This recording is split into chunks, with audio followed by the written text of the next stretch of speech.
Good morning, my friends. Today I'm going to show you how to paint a house.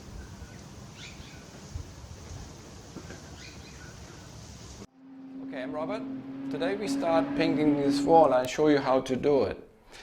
And I start not on the wall, I start with the skirtings, with the cutting in. The wall paint does go directly onto the wall because it's acrylic, but acrylic we're using low sheen on the wall, flat for the ceiling, and gloss on the skirting. But if we want to put the low sheen onto the skirting, it would peel off. Therefore, we need to have an undercoat.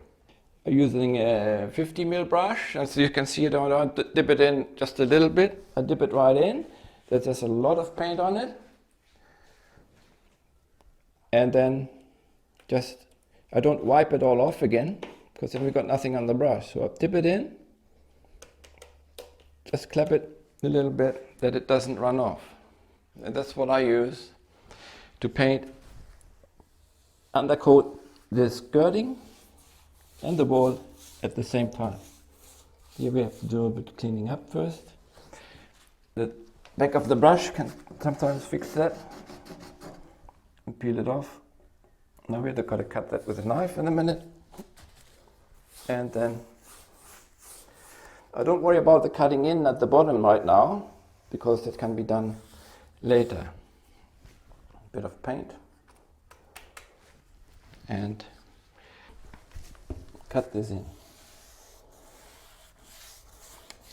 This dries. This stuff here has ammonium in it that dries within 20 minutes. And because it dries quick, it bites into the oil paint. That's stage 1. Stage 2 is painting. Well, if you have to do the ceiling, you do that first, of course, but we're doing the walls today. So make sure you have the right equipment for a job like this. We start with the lights. The lights are important. You don't always need them. You do actually need them on a new building because they haven't turned the electricity on. You have to use cables and turn on the light and have light inside the building. With that, we have a stable ladder, which is strong. We have the paint tray, which we can move around, as you've seen before. We need paint. I usually use Torpmann's. Dulux is a good paint. Use a good brand, actually. You can use Torpmann's, Berger. The only paint I do not use is Luxury. I did use Luxury before. The only paint I buy at Luxury is the undercoat, the Speed Prep. That's the only one I buy there. That's a very good, it bites into the paint. For the top coat, it doesn't matter. Low sheen for the wall, flat for the ceiling. You need at least one roller. I use 2, one for the ceiling, put it in water, use one for the wall. Paint brushes, it's good to have a few of them. Sometimes you forget and leave them dry, put them in water. Few of them, 50 millimeters wide, not the smaller ones. You don't do fine jobs with a small brush, you use the big ones. This one here to clean your brush. You click your brush in here to clean it.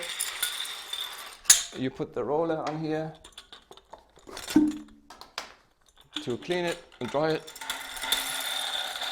You won't do it too hard now because it's still wet. You need an extension like this one. Remember, working with an extension is so much easier than bending down. You can adjust them for a short, small hallway, make them longer for the bigger jobs. Get everywhere with motion and not with your back. Then I have a hose here.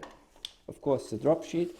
This one has plastic under. The new ones have plastic underneath. Don't use just plastic drop sheets, because once you have paint on a plastic drop sheet and you walk on it, you will get it all over the place.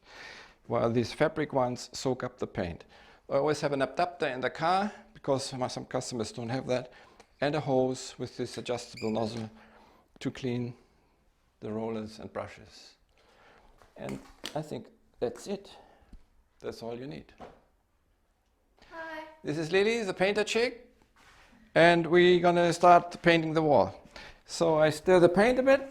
We just got a normal stick here.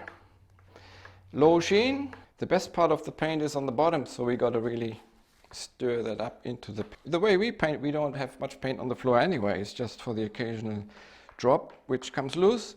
When you use a roller, it spits a little bit. The spatter on the floor, you don't want to spend time cleaning. Therefore, we put a drop sheet down. That'll about do it. This one you can. The important part here is actually that which side we pour the paint. The label is on this side. You know this is low sheen. We don't want to cover that up. So I use this other side. Normally the instructions are on this side. This is the side we pour the paint. So we put that in a different bucket and put that in water, wash it right away. Now, so not on the label side, the other side, that's where we pour it. Only a little bit. And what we need for the day. So what I've done here, I only put this much paint in it. Not more paint. If you put too much, if it goes over here, over the metal, and you hold the brush upside down, it will run down your arm. That's what we try to avoid. And we don't dip it in a little bit. We dip it right in, again. Just clap it off, we can cut in that way. And we're basically shoveling the paint on. I usually start this way, and we don't have drips. So I just did it 1, 2, 3 times. We don't have to go many times like this. Already dry because there's ammonium in it, dries within minutes. And it doesn't matter if we touch the skirting because oil sticks onto acrylic, but acrylic does not go onto oil. That's why we put undercoat onto the oil paint.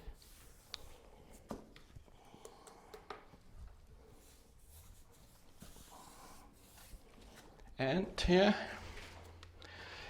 doesn't matter on the first coat if you cut in first. You have to cut in on the second coat before you roll. The ladder gets up there. Once we bring the ladder in, it looks like this. I always make sure that this is right down on both sides because we don't want the ladder to wobble. That's where the most accidents happen. And we don't use a chair either or a cheap ladder. We use a proper one that is really stable.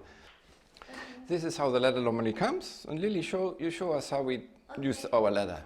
Okay, this ladder put it down. That's right.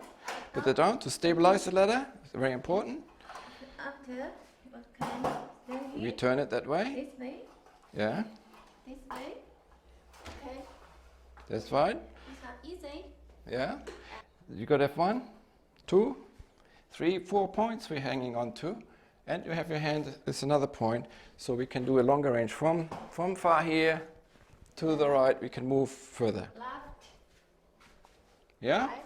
Okay, I can do. That's it. We never use the top because it's only 1 point, not enough. It's too dangerous unless you can hang on to something. So the same thing here. I dip it in.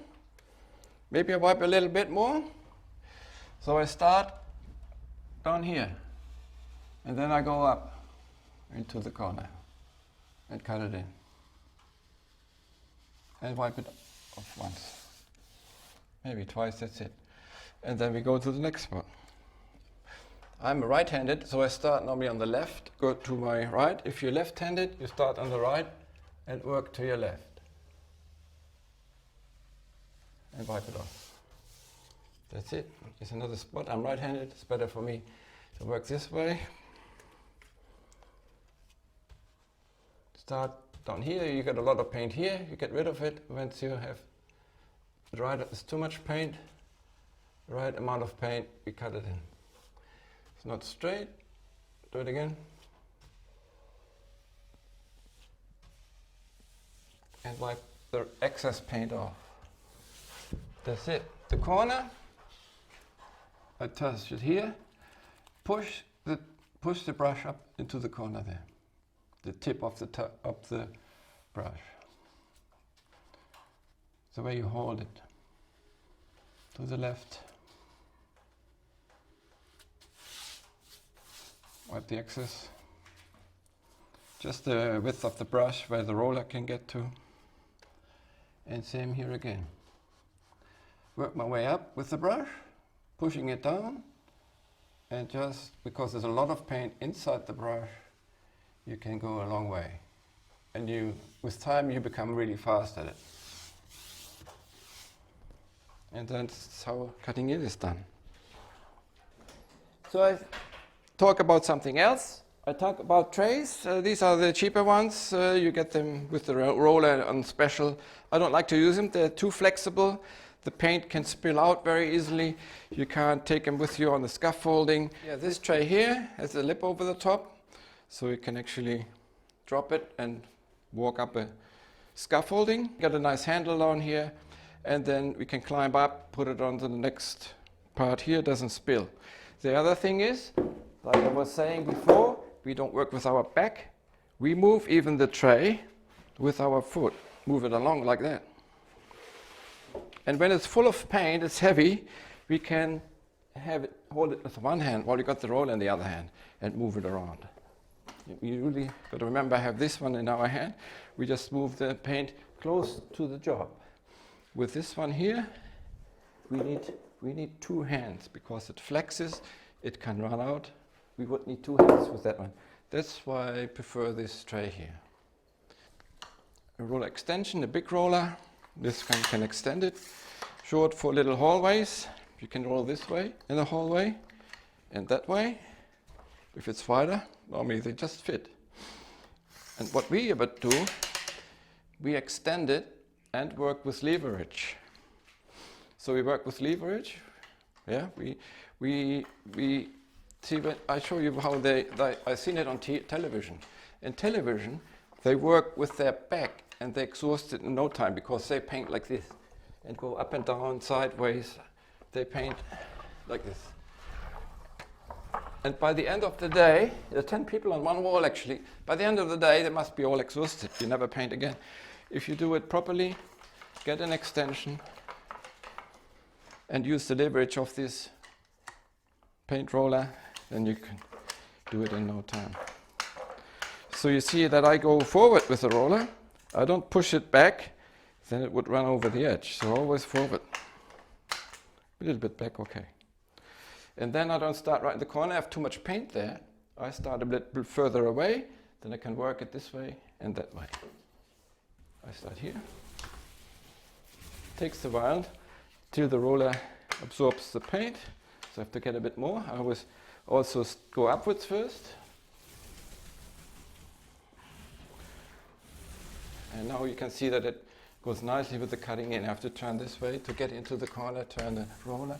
We just work that paint into the corner.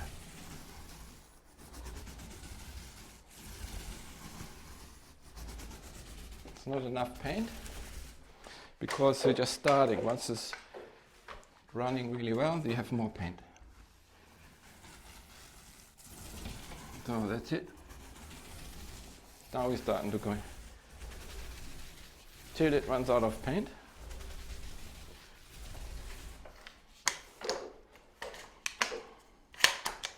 It's an older roller, it comes loose.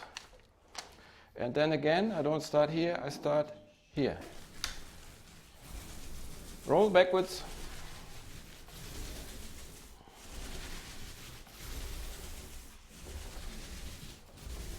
Have to go into the corner here, just finishing it off. And you can see that I'm working with the leverage here, and not with my body going up and down. That's what I'm doing here. And anybody can do that, see? You can do it with your, basically you can do it with your fingers here. I'm just holding the roller straight. That's what we're doing here, with the leverage. Okay, then we just finish it. Roll it till no paint comes out. To here. I'm start here. Yeah. Okay. Fantastic. Lily, the painter chick, can do it.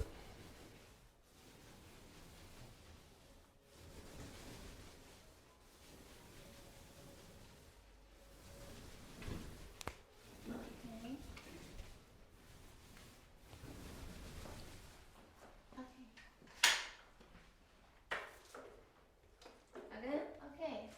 How you do it? That's, yeah, you're doing that for 4 years now, Lily. Yeah, I know.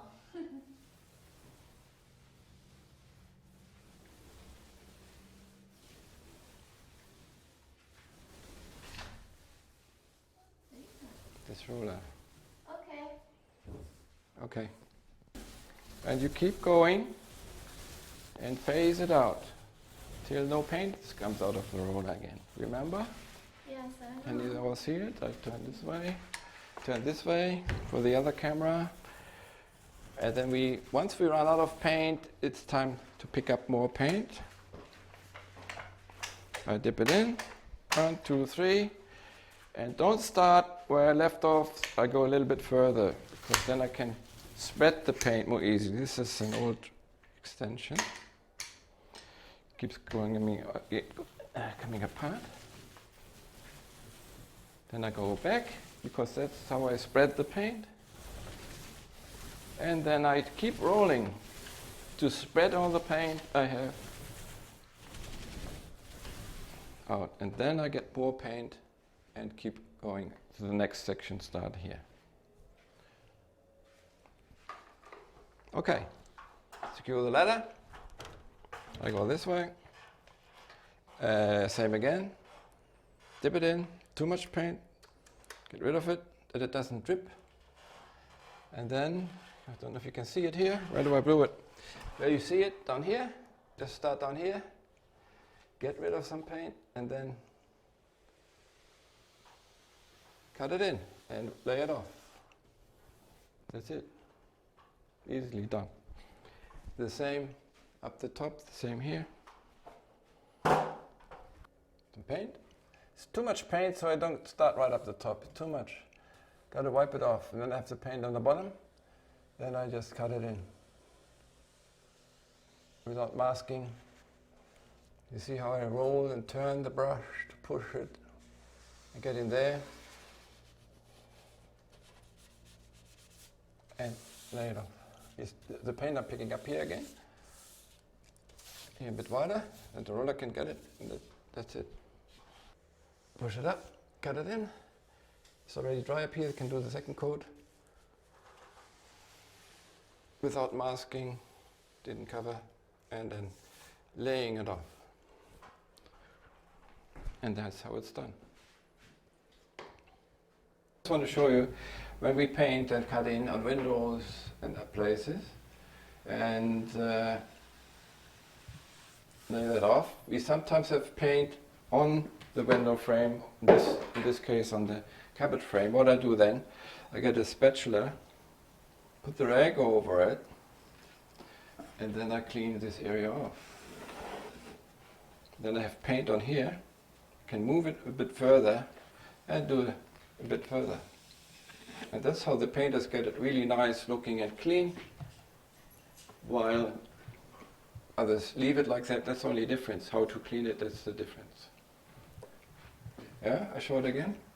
Just put it on there and on it down to get this surface clean. So, what I do first, I clean leave it on, that's it. I clean the tray.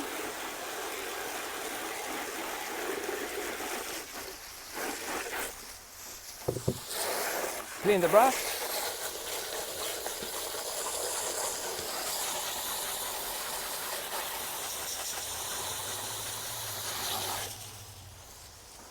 I'd like to do it this way. Get the paint out of the inside of the brush. And I actually leave it overnight. After this I leave it overnight in a bucket of water, then the paint dissolves inside. And then what you can do the next day, after you take it out of the water, next day you put it in here. If you don't have the lawn, you can put it in the bucket and spin it. What this does is spins it dry. That's one way of doing it. And the roller, we do differently. Here in Queensland, on the dry summer, we're gonna wet the grass first, that we don't paint the grass, that we have the paint soaking into the grass we wet the area first and we don't spoil the area. We extend this roller here. And you've seen already turned the tray around. Another use for this tray. Put my foot on there. I like these cheap hoses, you can adjust them. And all you do to clean them, got to make this wet. Because we don't want to paint the wall today. That it doesn't soak in. So there we go. Come a bit closer.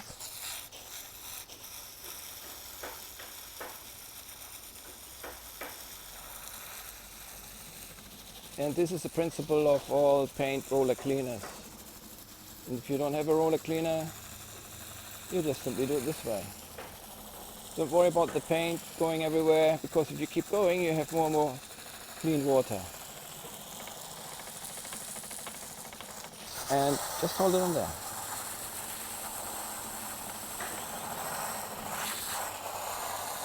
And a good roller would spin very fast.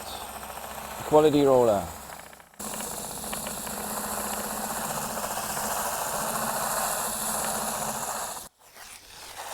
The best thing is to leave the roller as well for a day in the bucket, in water.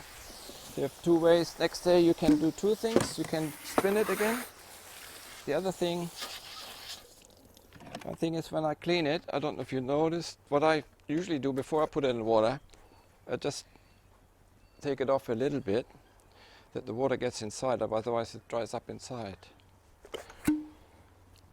And with this, you can do the same thing. You can put it inside the bucket here, or you can spin dry it like that. So I leave it in water for a day and wash it the next day.